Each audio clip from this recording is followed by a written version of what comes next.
জানাকি কি ব্ৰাহ্মণ ভগৱন্তৰ চাৰিমুখী জীৱৰ ভিতৰত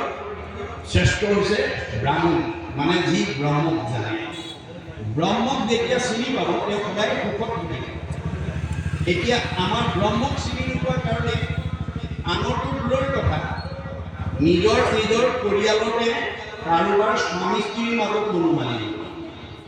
কাৰোবাৰ শাহু বোৱাৰীৰ মাজত মনোমালিনী কাৰোবাৰ দেউৰে কাৰো নবৌয়েকৰ মাজত মনোমালিনী কাৰোবাৰ ককাই ভাইৰ মাজত মনোমালিনী কাৰোবাৰ সীমা ঘৰীয়াৰ মাজত মনোমালিনী গণযোগক লাগে গণযোগক লাগে যে আমাৰ ব্ৰহ্ম জ্ঞানৰ অভাৱ আমি ব্ৰহ্মক চিনি পোৱা নাই গতিকে ব্ৰহ্মক চিনি পাই ঈশ্বৰৰ প্ৰিয় হ'বলৈ হ'লে আপুনি ভকত হ'ব লাগিব মনত ৰাখিব কথা আমাৰ ভাগৱতে সেই নিয়মৰ কথা কৈ আছে যে আপুনি যদি নিজেও ভকত হয় পৰিয়ালবৰ্গক যদি ভকত কৰিব পাৰে তেতিয়া সেইখন ঘৰ ঈশ্বৰৰ প্ৰিয় হ'ব ভগৱানকৈ নিজতকৈ ভকতক ভাল পায় মনত ৰাখিব কথা উদ্ধৱক যাবৰ সময়ত কৈছে ব্ৰহ্মা হৰ হলাইন্দ লক্ষ্মী প্ৰিয় দায়া হে উদ্ধৱ মই ব্ৰহ্মাকো ভাল পাওঁ দাদা বলভদ্ৰকো ভাল পাওঁ শিৱকো ভাল পাওঁ এওঁলোক তিনিজনতকৈ মোৰ ভাৰ্যা লক্ষ্মীক মই বেছি ভাল পাওঁ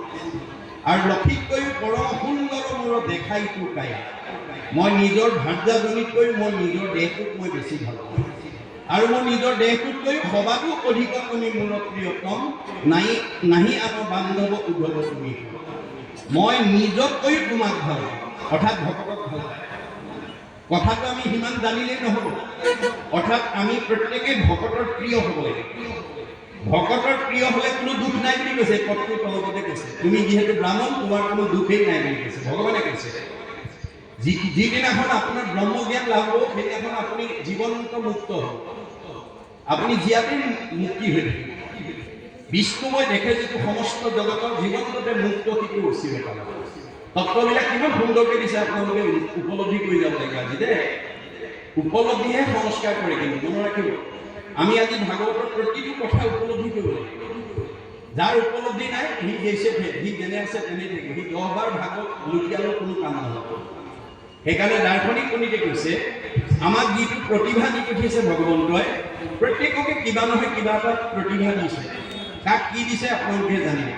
কাৰোবাক ডাক্তৰ কাৰোবাক ইঞ্জিনিয়াৰ কাৰোবাক প্ৰবক্তা কাৰোবাক অধিবক্তা কাৰোবাক বুদ্ধিজীৱী কাৰোবাক জ্ঞানী মানি মানে ব্যৱসায় খেতি ইত্যাদি ইত্যাদি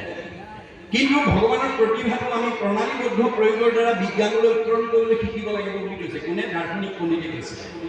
যে ভগৱন্তই তোমাক যিটো প্ৰতিভা দিছে সেই প্ৰতিভাটো তুমি প্ৰণালীবদ্ধ প্ৰয়োগৰ দ্বাৰা বিজ্ঞানলৈ